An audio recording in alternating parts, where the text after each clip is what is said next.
కూటమి వచ్చిన కాడి నుంచి అంతకు ముందున్న ప్రభుత్వం వైసీపీ ప్రభుత్వంలో ఎంత వెనక్కి వెళ్ళిపోయింది అనేది ప్రజలందరికీ తెలుసు. కూటమి పాలనలో చెప్పాలంటే చాలా బాగా జరుగుతుందండి. అన్నమాట ప్రకారం వచ్చిన వెంటనే 3,000 పెన్షన్లు 4,000 ఇస్తానంటాం. అలాగే గత 2 నెలలు కూడా కలిపి 3 నెలలకు ఒకేసారి ఇవ్వడం మేము మొట్టమొదటి విజయంగా మొదట అనుకున్నాం. ప్రభుత్వంతో పోలిస్తే 100% కూడా ప్రతి ప్రజల్లో ప్రతి ఒక్కళ్ళలో కూడా మంచి అవగాహన, అలాగే మంచి ఆలోచన దృక్పథంతో ఈ కార్యక్రమాలన్నీ కూడా కూటమి ప్రభుత్వం చాలా ఎక్సలెంట్గా, చాలా మెరుగ్గా చేస్తున్నట్టుగా ప్రజలందరూ కూడా ఆనంద డోలర్లో మునిగి తేలుతున్నారు. ఇప్పుడు కూటమి ప్రభుత్వం వచ్చి సంవత్సరం అవుతుంది కదండి, ఎలా ఉందండి కూటమి ప్రభుత్వ పరిపాలన? మా కూటమి పాలనలో చెప్పాలంటే చాలా బాగా జరుగుతుందండి. అన్నమాట ప్రకారం వచ్చిన వెంటనే 3,000 పెన్షన్లు 4,000 ఇస్తానంటాం. అలాగే గత 2 నెలలు కూడా కలిపి 3 నెలలకు ఒకేసారి ఇవ్వడం మేము మొట్టమొదటి విజయంగా మొదట అనుకున్నాం. అదే విధంగా కూటమి ప్రభుత్వంలో కంటిన్యూగా ఇచ్చిన మాట ప్రకారం ప్రతి పథకంలో కూడా కంటిన్యూ చేయడం చాలా ఆనందంగా ఫీల్ అవుతున్నాం. మా వంతుగా అలాగే కూటమి ప్రభుత్వానికి, అలాగే మా చంద్రబాబు గారు, అంటే మా అంటున్నాం అంటే ఇంకా అంతా ఒకటే కాబట్టి ఆ విధంగా అనవలసి వచ్చింది. అదేనా, చాలా బాగా జరుగుతుంది ఈ విషయం. ఇప్పుడు పవన్ కళ్యాణ్ గారు డిప్యూటీ సీఎం గా ఛార్జ్ తీసుకున్నారు. అలాగే 4 శాఖలు కూడా ఆయన మంత్రిగా ఉన్నారండి. ఆయన పనితీరు ఎలా ఉందంటారు ఈ సంవత్సరంలో? ఆయన డిప్యూటీ సీఎంగా అంటేనే అది ఆ పదవికి వన్ని తెచ్చారు. దేశంలోనే డిప్యూటీ సీఎం అంటే ఇలా ఉంటారా అనే విధంగా ఆయన ఆ విధంగా పరిపాలన చాలా బాగా చేస్తున్నారు. అలా పవన్ కళ్యాణ్ గారు ఏ విధంగా అంటే రాజకీయ నాయకుడు ఇలా ఉంటాడా, ఈ విధంగా చెప్పిన మాట ప్రకారం ఇలా చేయగలుగుతాడా అని చెప్పి ప్రతి ఒక్కరు కూడా ఇవాళ ఆలోచన ధోరణిలో పడ్డారు. ఆయన దేశం మెచ్చిన నాయకుడు. ఇవాళ అడవిలో అడగకపోయినా అక్కడికి వెళ్ళి మన్యం ప్రజల కోసం వాళ్ళు బాగుండాలి, గర్భిణీ స్త్రీలు మళ్ళానే బతకాలి, వాళ్ళు కూడా మళ్ళానే ఉండాలి, రోడ్డు సౌకర్యాలు అన్నీ ఉండాలి, వాళ్ళకి మంచినీటి సదుపాయం ఉండాలి.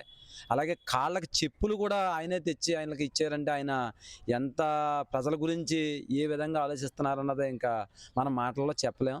అలా మేము పవన్ కళ్యాణ్ గారి పార్టీలో ఉన్నందుకు మేము గర్వంగా ఫీల్ అవుతున్నాం. ఇప్పుడు ఈ కొవ్వూరు నియోజకవర్గానికి సంబంధించి ముప్పిడి వెంకటేశ్వరరావు గారు, ఆయన పనితీరు ఎలా ఉందండి? ఎమ్మెల్యే గారి పనితీరు? ముప్పిడి వెంకటేశ్వరరావు గారి పనితీరు 100% మేము మార్కులు వేస్తామండి. ఆయన 3 పార్టీలను కలుపుకుని ప్రతి విషయంలో గ్రామాభివృద్ధుల కోసం ప్రతి ఊర్లకు రావడం, ఏదైనా కార్యక్రమం పిలిచిన వెంటనే వచ్చి ఆ కార్యక్రమంలో పాల్గొని 3 పార్టీలని వెంటనే పిలిచి కూటమికి ఏ విధంగా న్యాయం చేయాలో ఆ విధంగా అందరినీ అది సమయస్ఫూర్తిగా ఆయన నడుపుతున్నాడు. 3 పార్టీలు ఎటువంటి బాధలు లేకుండా ఆయనే ఒక అడుగు తగ్గి పరిపాలన విషయంలో మాత్రం ఎవరన్నా చిన్న చిన్న గొడవలు పడినా అలా కాదు, ఇలా చేసుకోండి, పార్టీ మనం ముఖ్యం, ఎదటోడికి మనం అవకాశం ఇవ్వకూడదని చెప్పేసి మమ్మల్ని అవసరమైతే ఒక అడుగు ఆయనే తగ్గి కూడా మాకు ఆయన భరోసా ఇస్తున్నారు. ప్రజలు ఏమైనా సమస్యలు చెప్పినా సరే, అంటే వైసీపీ పార్టీ అని కానీ ఏ పార్టీ అని ప్రజా సమస్యలు ఎవరిచ్చినా సరే, ఎవరి వైపు నుంచి వచ్చినా, మొన్న మేము సీఎం రిలీఫ్ ఫండ్గా వచ్చినాయి చాలా ఇప్పించాం మా పంగిళ్ళలో. వాళ్ళ వైసీపీ వాళ్ళకి కూడా మేము సీఎం రిలీఫ్ ఫండ్గా ఇప్పించడం జరిగింది. ఎందుకంటే సమస్య అన్నదే అలాంటి వాళ్ళకి చేయడం వల్లే పార్టీలో కూడా మంచి గుర్తింపు వస్తుంది. మిగిలిన ప్రజలు కూడా మన పార్టీ వైపు చూడడం కూడా జరుగుతుంది. అవును. ఇప్పుడు రీసెంట్గా జగన్మోహన్ రెడ్డి గారు ఒక ర్యాలీ చేస్తూ ఆయన కార్యకర్తనే కారు కింద ఎక్కిచ్చేశారు. ఆ ఘటన జరగక ముందు వైసీపీ కార్యకర్తలు కొంతమంది ప్లకార్డులు పెట్టుకుని రప్ప నరికేస్తామనేసి పెట్టుకుని తిరిగారండి. అది ఎంతవరకు కరెక్ట్ అంటారండి? అంటే అలా గత 5 సంవత్సరాల పరిపాలన కూడా ఆ విధంగానే చేశారు. చేయడం వల్ల ఇవాళ 11 సీట్లు 151 నుంచి సెంటర్ 5 తీసేసి 11కి పరిమితమైంది. ఇదే విధంగా ఉంటే వచ్చే ఎన్నికల్లో సింగిల్ డిజిట్ కూడా పనికిరాదు వాళ్ళ పార్టీ, ఎందుకు పనిచేయదు. ఇప్పటికే ప్రతి ఒక్కరు కూడా అంటున్నారు. మరి వైసీపీ అంటే అసలు అది రౌడీ రాజ్యం, లేకపోతే దొంగల ప్రభుత్వం అన్నట్టుగా ప్రజలందరూ కూడా అనుకోవడం జరుగుతుంది. ఇప్పుడు గత 5 సంవత్సరాలు చేశారు కదండి ఆయన, ఇప్పుడు నెక్స్ట్ టైం ఏమన్నా ఆయన వచ్చే ఛాన్స్ ఏమైనా ఉంటుంది అంటారా? అలా ఎట్టి పరిస్థితుల్లో రాదండి. మా పవన్ కళ్యాణ్ గారు అవసరమైతే మనం త్యాగం చేద్దాం, అవసరమైతే మళ్ళీ వచ్చే 5 సంవత్సరాలు కూడా సీఎం చంద్రబాబు గారు ఉంటే మనం ఆంధ్రప్రదేశ్ అభివృద్ధి బాగుంటుంది, ఆర్థికంగా మనం ఒక అడుగు తగ్గి ఉండండి. జన సైనికులు ఎవరో కూడా సంయమనంగా ఉండండి, ఎవరితో ఎటువంటి గొడవలు వద్దు. మనం ఎప్పుడూ కూడా పవన్ కళ్యాణ్ గారు సైనికులు ఎవరైనా సరే రాజకీయం నేర్చుకోండి, తెలుగుదేశం వెనకాల ఉండొద్దు, పక్కన ఉండి మీరు రాజకీయం నేర్చుకుని రేపు పొద్దున్న 10 మందికి ఆదర్శంగా ఉండాలని చెప్పి మాకు చెప్పడం జరుగుతుంది. ఆ విధంగానే మేము ఉంటాం. తెలుగుదేశం వారి పక్కన ఉంటే మేము రాజకీయం నేర్చుకుంటాం. ప్రజలకు ఏ విధంగా చేరువవ్వాలో, మంచి కార్యక్రమాలు ఏ విధంగా చేయాలన్నదే మేము చేసుకుంటా పవన్ కళ్యాణ్ గారు ఎలా చేస్తున్నారో మా స్థాయిలో మేము కూడా ఇక్కడ ప్రజాసేవ చేసుకుంటూ ప్రజలకు అందుబాటులో ఉండే విధంగా నిత్యం అనునిత్యం ఉంటాం. అదే మొత్తానికి చూసుకుంటే బాగుందంటారండి కూటమి ప్రభుత్వం ఈ సంవత్సరం. కూటమి ప్రభుత్వం చాలా బాగుందని మేము చెప్పడం కాదు, మేమంటే జన సైనికుడిగా మా ఇష్టం అని చెప్తాం. కానీ ఊళ్ళో గ్రామంలో ఉన్న మహిళల దగ్గరికి వెళ్ళి అడిగితే వారు చెప్తారు ఏ విధంగా ఉందన్నదని. పరిపాలన విషయంలో మాత్రం చాలా బాగా చేస్తున్నారు. ఇరువురు కూడా సమన్వయంతో చేస్తున్నారు, సీఎం గారు అలాగే డిప్యూటీ సీఎం గారు కలుపుకొని. అలాగే ఆయన చెప్పిన మాట ప్రకారంగా పెన్షన్ల విషయంలో కానించి రేపు పొద్దున్న మొన్న తల్లికి వందనం అసలు ఎక్సలెంట్ అండి. తల్లికి వందనం విషయంలో ఎలక్షన్ మేనిఫెస్టోలో చెప్పిన మాట ప్రకారం 4 పిల్లలు ఉన్న ఇస్తామని చెప్పారు. మా పంగిడి గ్రామంలో 2 నుంచి 4 పిల్లలు ఉన్న వరకు దగ్గర 200 పై కుటుంబాలు ఉన్నాయి. వారు చాలా ఆనందంగా ఫీల్ అవుతున్నారు. ఈ విధంగా రావడం, అన్నమాట ప్రకారం ఇచ్చిన ప్రభుత్వం మీ కూటమి ప్రభుత్వమే అని చెప్పేసి మాకు చెప్పడం మాకు చాలా గర్వంగా ఫీల్ అవుతున్నాం. ఆ విషయంలో ఏదో కొంతమంది జగన్ గారు ప్రభుత్వం గురించి జగన్ అంటాడో మనుషులు తొక్కుని వెళ్ళిపోతాడు. మొన్న సింగనే తొక్కేసి కనీసం పక్కకు కూడా లాగి పరామర్శించకుండా ఇంట్లోకి తీసుకెళ్ళి తప్పుడు సాక్ష్యాలు చెప్పించుకునే జగన్ ప్రభుత్వం అయితే కాదు. త్వరలో జగన్ని మా ప్రభుత్వంలో వెంటనే శ్రీకృష్ణ జన్మస్థలానికి తీసుకెళ్లాలని కోరుకుంటున్నాం. అతన్ని శ్రీకృష్ణ జన్మస్థలానికి తీసుకెళ్ళకపోతే ఇలాంటి చాలా హింసలు చేస్తాడు. అతన్ని నిజంగా అతని గురించి నిజంగా అసలు ఒక ఏదో రాక్షసుడిని అంటారు, ఆ విధమైన రాక్షస పాలన అతను నరకాసురుడే మనం పెట్టి దీపావళిలో నరకాసురుడిని ఎలా వధించిందో సత్యభామ ఆ విధంగా వధించేస్తే మళ్ళీ ఆంధ్రప్రదేశ్కి పడిన పేరు ఉండదని నేను కోరుకుంటున్నాను. థ్యాంక్స్ అండి. నేను కూటమి వచ్చిన కాడి నుంచి అంతకు ముందున్న ప్రభుత్వం వైసీపీ ప్రభుత్వంలో ఎంత వెనక్కి వెళ్ళిపోయింది అనేది ప్రజలందరికీ తెలుసు. అది తెలిసిన ప్రజలందరూ కూడా మరి భారీ ఎత్తున మరి కూటమి ప్రభుత్వాన్ని నెగ్గించడం జరిగింది. సో అదే ఉద్దేశంతో ఇవాళ సీనియర్ నాయకులైనటువంటి మరి ఎంతో విజన్ ఉన్నటువంటి చంద్రబాబు నాయుడు గారు మరి ముఖ్యమంత్రిగా ఉండి మరి అప్పటి నుంచి ఇప్పటికి సంక్షేమ పథకాలని 1కి 2 రెట్టింపు చేసి ఇచ్చుకుంటూ మరి అభివృద్ధి పాలన చేసుకుంటూ వస్తున్నారు. ఈరోజు చాలా బాగుంది, అది ప్రజలందరూ కూడా తెలుస్తుంది. ఇప్పుడు రోడ్లు ముందు ఏం చేయాలి అనేది చూసుకుంటే రోడ్లన్నీ కచ్చగా ఉన్నాయి కాబట్టి దాని ముందు మరమ్మతులు చేయడం దగ్గర నుంచి ప్రతి ఒక్కటే, ముఖ్యంగా తల్లికి వందనం అనే కార్యక్రమం వచ్చే వరకు ఒక రకంగా ఉన్నటువంటి రాష్ట్రమే కానీ ప్రజలే కానీ ఇవాళ తల్లికి వందనం మరి ఒక బిడ్డకి కాదు, 2 బిడ్డలు ఉన్నా 2 బిడ్డలకి చదివించుకోండి, 3 ఉంటే 3 చదివించుకోండి, 4 ఉంటే 4 చదివించుకోండి, మేము మీకు సహాయం చేస్తాం, మీ పిల్లల భవిష్యత్తే మాకు ముఖ్యం, పిల్లల్ని వాళ్ళ భవిష్యత్తుని మనం నిర్మిద్దామని చెప్పేసి ఏ మాట అయితే మరి కూటమి ప్రభుత్వం ఇచ్చిందో మరి ఆ మాటకి నిలబడి మరి ప్రతి పిల్లవాడికి మరి తల్లికి వందనం అందించిన కానించి ఒక్కసారిగా రాష్ట్రంలో ర్యాండమ్ చేంజింగ్ వచ్చిందని చెప్పేసి తెలియజేసుకుంటున్నా. సో అదేవిధంగా మిగిలిన 4 సంవత్సరాలు కూడా మరి కూటమి ప్రభుత్వం దీనికి మించి ఉంటుందని తెలియజేస్తున్నా. ఇప్పుడు పవన్ కళ్యాణ్ గారు డిప్యూటీ సీఎంగా ఉన్నారు కదా, ఆ 4 శాఖలకు మంత్రిగా కూడా ఉన్నారు. ఆయన పనితీరు ఎలా ఉందంటారా? డిప్యూటీ సీఎం పవన్ కళ్యాణ్ గారికి ముఖ్యంగా మహిళల్లో ప్రజాదరణ చాలా విపరీతంగా పెరిగింది. యూత్లో ఎప్పుడు ఉండేదే, కానీ ఇప్పుడు డిప్యూటీ సీఎంగా తీసుకున్న కాడి నుంచి పంచాయతీరాజ్ శాఖను తీసుకుని పంచాయతీరాజ్ని శాఖని ఎలా నిర్వహించాలనేది కూడా మరి ఆయన్ని చూసి ఇప్పుడు ఒక పుస్తకాన్ని రాసినట్టుగా ఉంది ఆయన పరిపాలన అంతా కూడాను. మరి పంచాయతీ రాజ్ శాఖని ఆ విధంగా నిర్వహిస్తున్నారు. మరి ఎక్కడైతే రోడ్లు లేవో, గతంలో మనకి గిరిజన ప్రాంతాల్లో రోడ్లు లేక డోలీలు కట్టుకుని మరి గర్భిణీ స్త్రీలని అలాగే పిల్లలకు రోడ్లు లేక వాళ్ళకు ఉండేటువంటి పరిస్థితులన్నింటినీ కూడా అధిగమించి ఇవాళ అక్కడి నుంచి కూడా అంటే అడవిలో నుంచి కూడా మరి గిరిజనుల ప్రాంతాల నుంచి కూడా మరి మంచి రెస్పాన్స్ని ఆయన తీసుకురావడం జరిగింది. ఇక మైదాన ప్రాంతాల్లోనే కానీ ఎక్కడైనా సరే ఒక విజన్ ఉన్న నాయకుడిని ఫాలో అవుతూ మరి ఇవాళ డిప్యూటీ సీఎం గారు తనదైన ముద్ర వేసుకుంటూ ప్రజల్లోకి చొచ్చుకుని వెళ్తున్నారు. ముఖ్యంగా మహిళలన్నీ అందరూ కూడా పవన్ కళ్యాణ్ గారిని ఆదరించడం చాలా శుభపరిణామం. కొవ్వూరు నియోజకవర్గం ఎమ్మెల్యే ముప్పుడు వెంకటేశ్వర గారు పనితీరు ఎలా ఉందన్న? ఆయన సమస్యలు తెలుసుకోవడం కానీ ప్రజల్లోకి వెళ్ళడం కానీ ఏమన్నా జరుగుతుందండి? ముప్పుడు వెంకటేశ్వరరావు గారు మరి ఆయన గతంలో కూడా గోపాలపురం నియోజకవర్గంలో ఉన్నప్పుడు కూడా కొన్ని 100 కోట్ల రూపాయల పనితనం ఆయన చేసి ఉన్నారు. అలాగే అక్కడి నుంచి ఇక్కడికి వచ్చిన ఇప్పుడు ఇక్కడ కూడా ప్రజలు మరి మేమందరం కూడా ఆదరించడం జరిగింది. ఇప్పుడు కూడా ఆయన అహర్నిశలో కూడా మరి ప్రజల కోసమే పాటుపడుతూ ఉన్నారు. మరి ముఖ్యంగా ఉదయం లేచిన కాడి నుంచి మళ్ళీ నైట్ పడుకునే వరకు ప్రతిరోజు కూడా ఒక ఉద్యోగస్తుడైతే 8 గంటలు మాత్రమే పనిచేస్తారు, కానీ ఆయన లేచిన కాడి నుంచి మళ్ళీ పడుకునే వరకు అంటే సుమారుగా 12 గంటలు అవ్వచ్చు, 15 గంటలు అవ్వచ్చు, 18 గంటలు అవ్వచ్చు. మొత్తం రాజకీయం మీద, ప్రజల పరిపాలన మీద మాత్రమే ఆయన దృష్టి పెట్టి మా అందరికీ కూడా అందుబాటులో ఉండి చక్కగా మరి ఇక్కడ పరిపాలన చేస్తున్నారు. మమ్మల్ని అందరినీ కూడా సమన్వయంతో 3 పార్టీలని నాయకుల్ని కానీ కార్యకర్తలను కానీ అందరినీ కూడా సమన్వయం చేసుకుంటూ మరి కోవూరు నియోజకవర్గాన్ని ముందుకు నడిపిస్తున్నారని తెలియజేసుకుంటున్నాను.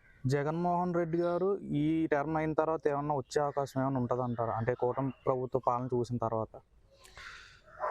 మాకు తెలిసి జగన్మోహన్ రెడ్డి గారు ఇంకా ఎప్పటికీ ఈ రాష్ట్రంలో మళ్ళీ ముఖ్యమంత్రి కావడం అనేది అసాధ్యం. ఇంకెప్పటికీ ఆయన కాలేరు. ఎందుకంటే పరిపాలన, కూటమి ప్రభుత్వ పరిపాలన అలాగే ఉంది. అలాగే మా సీఎం, డిప్యూటీ సీఎం గారు కూడా 15 సంవత్సరాల పాటు ఈ కూటమి ఇలాగే ఉండాలని ఆయన కూడా ఆకాంక్షిస్తున్నారు. ఆయన బాటలోనే మా జన సైనికులు అయిన మేమందరం కూడా నడుస్తూ ఉన్నాం. మళ్ళీ మంచి విజనరీ ఉన్నాం. సీఎం చంద్రబాబు నాయుడు గారు కూడా చాలా ఆచితూచి అడుగులు వేసుకుంటూ ఇవాళ మరి ఆయన కూడా మంగళ షాపుల్లోకి వెళ్ళి వాళ్ళ బాగోగులు కానీ, అలాగే మాదిగ పేటల్లోకి వెళ్ళి వాళ్ళ బాగోగులు, అలాగే ప్రతి పేటలోకి వెళ్ళి వాళ్ళ బాగోగులను కూడా ఆయనే స్వయంగా పర్యవేక్షించుకుంటూ మరి ఆయనలో ఎంత మార్పు అనేది ఒకసారి గమనించండి. గతంలో ఇలాంటివి లేవు, కానీ ఇప్పుడు అలాంటి మార్పులతోటి ఆయన ప్రతి పేటలోని ప్రతి పేదవాడి దగ్గరికి ఆయనే వెళ్ళి స్వయంగా అడిగి తెలుసుకుని పరిపాలన చేస్తున్నారు. ఇది చాలా బాగుంది. సో ఈ విధంగానే వెళ్తే కనుక మరి జగన్మోహన్ రెడ్డి గారు ఆయన మరలా ఆంధ్రప్రదేశ్ రాష్ట్రానికి ఎన్నటికీ ఇంకా ఆయన సీఎం కాలేడని మరొకసారి తెలియజేసుకుంటున్నాను. ఓకే, ఇది లాస్ట్ గవర్నమెంట్లో పథకాలన్నింటికి జగనన్న గోరుముద్ద, జగనన్న దీవెన అని చెప్పేసి పెట్టుకుంటూ వచ్చారు. కానీ ఈ గవర్నమెంట్కి వచ్చేసరికి కొంతమంది లీడర్ పేర్లు, అలాగే ఇప్పుడు మధ్యాహ్న భోజనం పథకంలో డొక్కా సీతమ్మ గారి పేర్లు అలాంటి పెట్టడం జరిగింది. దాని మీద మీ అభిప్రాయం ఏంటండి? ఇది చాలా మంచి శుభ పరిణామం అండి. ఇప్పుడు ఎవరిని తలుసుకోవాలండి?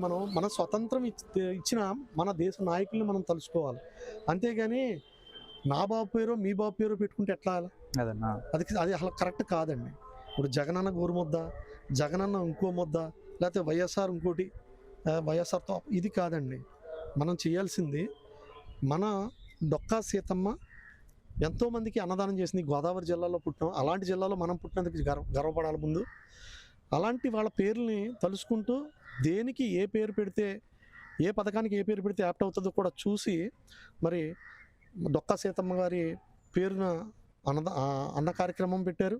అలాగే ఇవాళ సర్వేపల్లి రాధాకృష్ణన్ పేరు మీద ఏమో యూనిఫామ్లు, పుస్తకాల కిట్లు, అలాగా దేశ నాయకుల పేర్లు పెట్టుకుని ముందుకెళ్లాల్సిన పరిస్థితి ఉంది. వారిని మనం స్మరించుకోవాలి.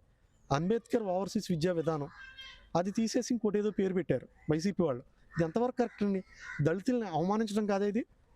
ఒక భారతదేశానికి రాజ్యాంగం రాసిన ఒక నిర్మాతనే పేరు తీసేసి వైసీపీ వాళ్ళు అవమానించారు. కానీ ఇవాళ మళ్ళీ మన ప్రభుత్వం, కూటమి ప్రభుత్వం మళ్ళీ అదే పేరుని, అంబేద్కర్ పేరుని కంటిన్యూ చేస్తానంటాం.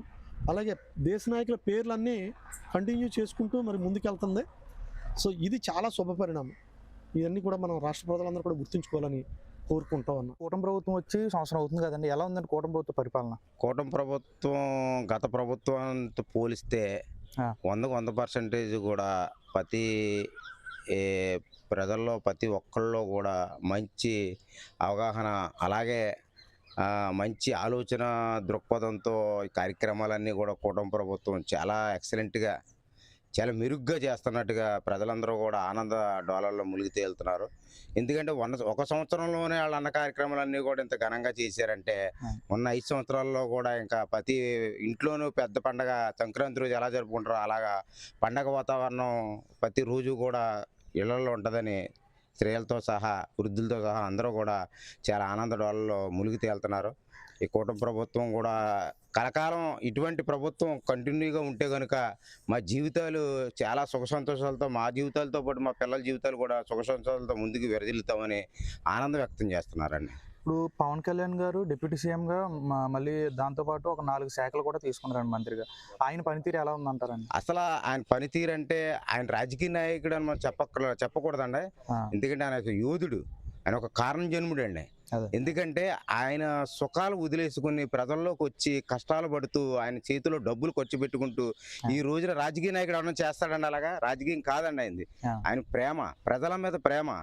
నా మనిషి, నేను మనిషిని, నాతో పాటు బోల్డు మంది జనాభా ఉన్నారు, మనుషులు ఉన్నారు, ఆ మనుషులందరినీ కూడా నాలాగే బతికేలా చేయాలని ఆయన తీసుకోవడం కూడా ఎలాంటి శాఖ తీసుకున్నాడో చూడండి. ఆయన పంచాయతీరాజ్ శాఖ అంటే అర్థం ఏంటండి? ప్రజల నుంచి, కింద నుంచి ఒక గ్రామం సిటీలకి పట్టుకొమ్మలు అంటారు, దేశానికి పట్టుకొమ్మలు పల్లెటూర్లు అంటారు. అలాంటి పల్లెటూరుని పంచాయతీరాజ్ శాఖ తీసుకోవడానికి కారణం అదేనండి.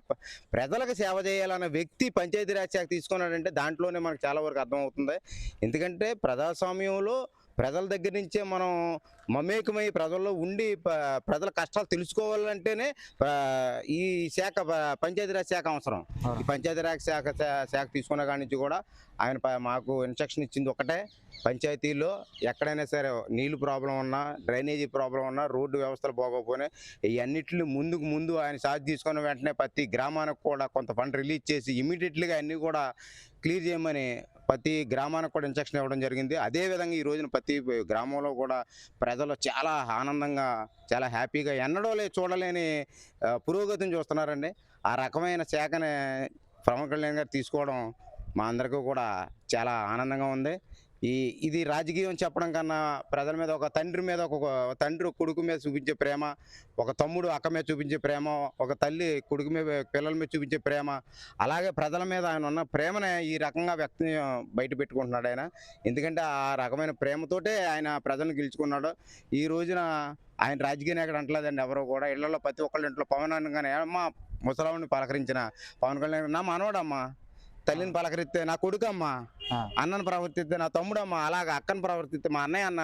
అంటే అంత స్వభావం, అంటే ఇంట్లో ఒక వ్యక్తిగా, ఒక మనిషిగా మమేకమైపోయి ప్రజల్లోనూ ఆ రకమైన కార్యక్రమాలు చేసి ఈ రోజున పవన్ కళ్యాణ్ గారు ప్రజల గుండెల్లో దేవుడయ్యాడు. అలాగే ఒక మన రాష్ట్రమే కాదు, దేశవ్యాప్తంగా కూడా ఈ రోజున ఆయన మా రాష్ట్రానికి వస్తే బాగుండు అన్న ఆలోచనతోటి దేశవ్యాప్తంగా కూడా చూస్తుంది ఆయన వైపు. అలాంటి మహాన్నతుడు వ్యక్తిని ఇలా ఆయన వెనకాల మేము వర్క్ చేస్తున్నామంటే మేము పూర్వజనం సుకృతంగా భావిస్తున్నాం. ఇప్పుడు కొవ్వూరు నియోజకవర్గాన ఎమ్మెల్యే ముప్పిడి వెంకటేశ్వరరావు గారు, ఆయన పనితీరు ఎలా ఉందండి? ఆయన సమస్యలు తెలుసుకోవడం కానీ, ఈ సంవత్సరంలోపు ప్రజల్ని కలవడం కానీ అలాంటివి ఏమైనా జరుగుతున్నాయండి? అసలు ఆ విషయంలోకి వస్తే ఇదివరకు ఎమ్మెల్యేకి ఇప్పుడు ఎమ్మెల్యేకి 100కి 110% తేడా కనపడుతుంది. ఎందుకంటే ఇదివరకు వైసీపీ గవర్నమెంట్లోనూ ఎలక్షన్ టైంలో సార్ వచ్చారు, మధ్యలో ఏయో బిల్డింగ్లు ఓపెనింగ్లు అంటే అప్పుడు వచ్చేదో రిబ్బన్ కట్ చేసి వెళ్ళిపోయారు తప్ప ప్రజలు కూడా పట్టించుకునే వాళ్ళు లేరు. ఈ కూటమి ప్రభుత్వం వచ్చిన తర్వాత మా ఎమ్మెల్యే గారు ముప్పిడి వెంకటేశ్వరరావు గారు ప్రతి ఇంటింటికి కూడా, ప్రతి ఏరియా కూడా, ప్రతి రోజు కూడా ఆయన సీఎం గారు, డిప్యూటీ సీఎం గారు ఇద్దరు కూడా ఎంతైతే కష్టపడుతున్నారో నిద్ర నిప్పులు మానేసి, అదే రకంగా మా నియోజకవర్గం తరపున చెప్తున్నాం, మా నియోజకవర్గంలో మా ఎమ్మెల్యే గారు కూడా అదే రకంగా కష్టపడుతున్నాడు. ఆయన పనితీరు చూస్తే మాకే ఆశ్చర్యం వేస్తుంది. ఏంటి ఎమ్మెల్యే పదవి వచ్చిన తర్వాత కూడా ఈ రకంగా కష్టపడాలా, ఓట్లకే కష్టపడతాను అనుకున్నాం, వచ్చిన తర్వాత కూడా ఈ రకంగా కష్టపడుతున్నారా అనే భావన మాకు ఏర్పడింది.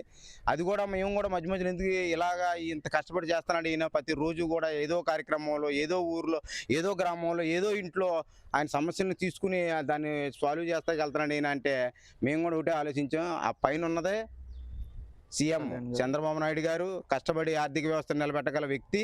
అలాగే డిప్యూటీ సీఎం పవన్ కళ్యాణ్ గారు కష్టజీవి. వాళ్ళిద్దరు ఆశీర్వాదంతో వాళ్ళే చేయగలుగుతున్నప్పుడు మేము చేయడం ఎంత, మేము ఉడతాబత్తి అన్న ఉద్దేశంతో ఆయన ప్రతి గ్రామంలో తిరుగుతున్నాడో, ప్రతి ఏరియా కూడా ఎక్కడైతే ప్రాబ్లం ఉందన్నో ఇమీడియట్గా సాల్వ్ చేస్తున్నారో. ఇలాంటి ఎమ్మెల్యే గారు మాకు ఇక ముందు కూడా ఇటువంటి ఎమ్మెల్యే మాకు కావాలని మేము మనస్ఫూర్తిగా మరి నియోజకవర్గ ప్రజలందరం కూడా కోరుకుంటున్నాం. జగన్ గారు ఏమన్నా మళ్ళీ నెక్స్ట్ వచ్చే అవకాశం ఏమైనా ఉంటుందంటారండి ఈ ప్రభుత్వం ఈ సంవత్సరం చూసిన తర్వాత పరిపాలన? నాకు తెలిసి నేను మధ్యకాలంలో 4-5 పెద్దవాళ్ళని కానీ మధ్యస్థులు కానీ నేను అడిగినప్పుడు, ఏమండి జగన్ వచ్చి అదంతా రాక్షస పాలన అండి, అది ఆ రాక్షస పాలన అదంతా కూడా రాయలసీమ బాంబు తత్వాలు, గొడ్డల నరికివేతలు, ఇలాంటి కర్కశమైన రాక్షస పాలన మన ఆంధ్రప్రదేశ్ తీసుకొచ్చాడు ఆయన. అలాగే నడిపిస్తున్నాడు, ఇప్పటికీ నడిపిస్తున్నాడు అలాగా.